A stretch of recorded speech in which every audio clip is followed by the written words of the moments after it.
Hello everybody, welcome to Civ House. I'm Rob, and today we are going to be starting a new series, something that I have been wanting to do for a little while and something that some of you have been asking for a little bit. We'll get to that in a minute, but we're going to be talking about legacy paths, about the different victory conditions as we go through ages and as we get to the end of the game. And I thought this was the appropriate time as we get ready for next year to dive into this and really talk about how each of these works and more specifically about how it works into the overall flow of Civilization, at least from my perspective.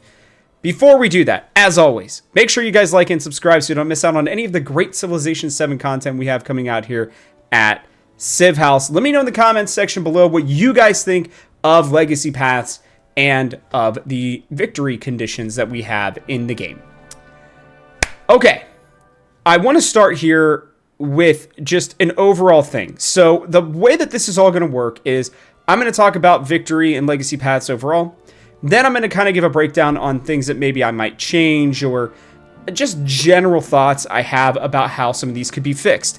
The reason why this works is because we're hoping, for that feature workshop sometime early next year that will allow us to take a deeper dive. And these are some of the things that they're looking at along with, different age changes, all that kind of stuff, right? The ability to play throughout the game as one civilization, something that a lot of us have enjoyed and in the past. And some of us have enjoyed the ages, right? I think there's a good mix in the ability to kind of allow for that. And what I'm hoping to accomplish with this first video is just to talk broadly about victory paths and legacy paths and what has been kind of a struggle for me personally. And then, like I said, I'm going to try to kind of do a breakdown of each one of these throughout the next couple of weeks. We are also going to have a video that's going to kind of talk about everything that's happened in 2025 and at least my thoughts on it, maybe Connor's as well.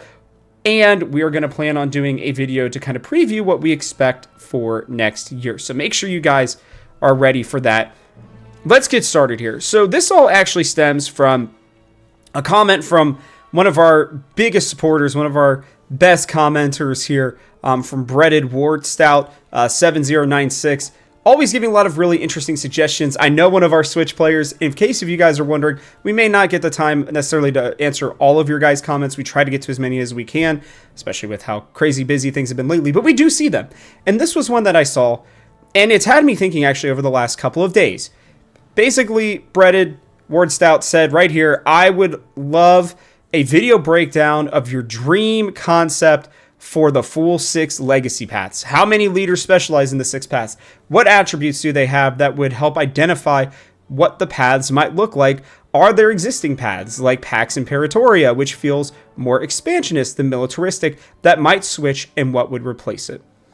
Now, this is a big project. So I will say the amount that you're asking for here, I don't know if we're going to be able to get to. I may try to do that in the future, but what I am going to do is do the overall part of this, and then I'm going to do, like I said, each one of these. And this is where the inspiration came from. So I started looking around for this, and while we're not hitting that up exactly, I like to use the Civ one here, or the IGN's Civ like way they have this set up. I think it's just really easy to see down here. So we'll go through those with that. But I started looking around on Reddit and everything too, and I found this comment from user Lord Crumpets from 10 months ago. So when the game initially was out, right? And this first couple of paragraphs specifically, I think, is a shorter statement on what I'm gonna talk about overall. The thing that I've always loved about Civ is that everything feels so open-ended. The map generation is so real-world, like that discovering the world seems so organic. Your choice of victory condition is dynamic. Based on your choices, you don't tick a box like I'm going for a science victory box. In Civ 7, it feels like victory is a bunch of tick boxes until the final tick box. The map generation will get, that's, something that they've been dealing with. The distant lands mechanic, whilst interesting, feels too much like you're on rails to do a specific thing. The fact that the whole world doesn't play on the same rules, your lands not being their distant lands, just seems so un-civ-like. All right, these are generally how I have felt about victory paths and legacy paths, especially the ticking the box. That is generally where my problem has been with like the different legacy paths and things like that in this game. It has not felt as open-ended. I don't mind ages, and I love, and I know a lot of you don't, but I love the separation of civs and leaders and the civs in different ages to evolve throughout history. But it has felt, even though it's so open, at the same time, the way for you to win has been so, I don't know, just straight line, just linear is really the word that I'm looking for here. And I went back and tried to remind myself, because I've not played Civ 6 now in, at least 10 months. Might have even been in 2024, honestly. Now I'm thinking about it, I'd have to go back and look. But, when looking at all of this, and we look at the victories, right, they're actually pretty similar. Once you can launch a satellite, you can land a human on the moon, and, all of these different ways that you can get it through, culture domination, all this kind of stuff. And realistically, this is pretty much the same thing, but, put into, like they said, though, box ticking. And the reason, obviously, for that is because they have the different ages, and they're trying to make it so you feel like you're winning a game in each age as you kind of work your way up, because a lot of people, myself included, are people who did not necessarily finish games. And I know there are probably some of you even out there who are like, what do you mean? I rarely ever finished games. Like, I would say 1 to 5% of my games all time I've actually finished. And it's because I just love the build up. I'm not as big into the modern age stuff. I've never really been that way. I love the exploration, the finding things, the building your civilization up towards that end. But most of the time, I would get to a point where it was pretty clear I could just kind of do whatever I wanted and I didn't really need to. And I know that's what they've been trying to curtail, right? What I'm hoping for with these legacy paths as a whole, and as we go through them and I kind of discuss some of the changes that I might make to them, again, a huge thank you here, obviously, to Breaded Ward Stout for helping me to kind of, I think, conceptualize and put this all out there, is I want it to feel more open. That's the thing, right? Because there are steps. It's literally steps on how you can get to achieve these things. And it's, to be fair to this person, while I appreciate what they're saying, you shouldn't feel like you're having to go for a science victory. A lot of people do that, right? You go into a game like, hey, I'm going to build myself up specifically for this thing. And I'm going to try to find different ways to get there. The problem is that right now it just feels too much like, well, you got to do the same things. You got to get the same, routes basically. And really it's just based on the map generation and a little bit of RNG. It's been too simplified. It's been too scrunched into one thing. And what I'm hoping for is that looking into legacy paths, if they are going to keep them for the future, which I really genuinely think is a big if, right? I want to be able to go to that rankings area, and I want to see, like we used to in Civs 6 and 5 and 4, right? Where it was accumulation of points. You could get points in all these different manners, and it's okay that maybe we lean into these things and we get bonuses from them. I think that that's fine.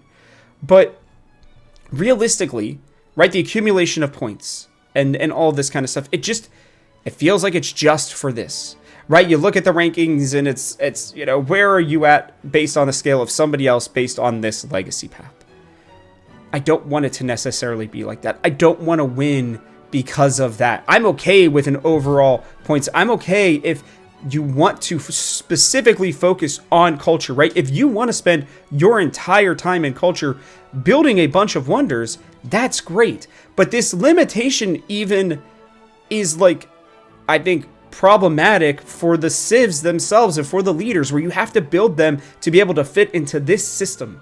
And that is just genuinely, I think, made the game less fun, and it has made it so that it is, while more streamlined and easier for people to understand, that's where the crux of the issue has been for me. That is where it has, basically become where when I'm playing, I just turn it off. Like mentally, I'm just like, if I get those legacy paths, great. Like, yeah, I might be at a disadvantage, right, when I switch ages. All that kind of stuff. Totally fair. But at this point, I don't really care. I want to be able to... I don't want it to go back to Civ 6. I don't, to be clear. I like that they are making progress and making changes. But at the same time, I want to feel that open feeling, right? What is being talked about here. I don't want it to be ticking boxes. I want it to feel open-ended to where if I need to pivot, I really and truly can, right? I don't want it to be where I'm just so locked into things. And even to Breaded Ward Stout's, comment here, like, I want it to feel like, like Pax Imperatoria feels more expansionist than militaristic. Like, I want there to be different options, different paths. And even if they keep the 4 main legacy paths, but they add things to it, like religion goes into culture, expansionist goes into militaristic, expansionist could even slightly go into, economic if they really wanted to, or science. Like, just like the ability to maybe have these, like, I'm picturing it now. You have the 4 big ones at the top, right? And then you have 8 maybe little ones at the bottom that can all fit in, and all of them go into them in different ways, right? If it is religion, you could be a militaristic, religious, expansionist group where, you're spreading your religion becomes part of your military, right? But then it also works into economics because you're getting tithes and things like that. Like, I wanted to have more options. And I think that that's ultimately where all of this comes from. So that's where I'm at with this. Let me know what you guys think about this in the comments section below. I know I've probably rambled a little bit more than I meant to, but I am very passionate about how this game can change and how it can be better. And I've felt since the beginning, there are bones here that are very strong, and the foundation, as it continues to grow and as we've gotten through this year, it is really settled and I think become a bedrock for the way that this game is going to move forward. And, for those of you who may be getting into the featured workshop, I know they've started sending those out. Apparently I saw something about it on Reddit, right? We'll be able to go in and let them know these kinds of thoughts. So I hope that this is an interesting series for you guys. I don't know exactly when I'm going to be putting them out. I'm going to be in the UK for my honeymoon here in December, so I'll be in and out kind of. I'll have some videos obviously recorded for you guys, and I know Connor is going to be out for a portion of the time in December as well, and then coming back kind of around the time when I'm leaving. So you'll be seeing us in and out for sure over the holiday season, but just know that this is one that I'm going to be starting, and I'm going to try to make sure that I work through and get through all these different legacy paths and victory conditions, kind of explain my thoughts around them. If you guys don't want me to do that too, you can let me know, but I still feel like this should be something very fun and hopefully enjoyable for you guys, and I look forward to hearing your thoughts on it. But that is going to end this one. So from our house to yours, thanks for watching, and I hope you'll join us for one more turn.